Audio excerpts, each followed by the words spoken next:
हम लोग झूमर गीत गाने जा रहे हैं।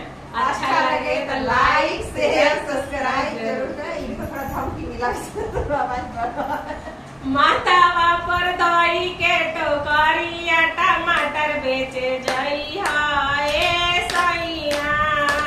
माथावा पर दही के ठोकरिया टमाटर बेचे जइहा ए सैया।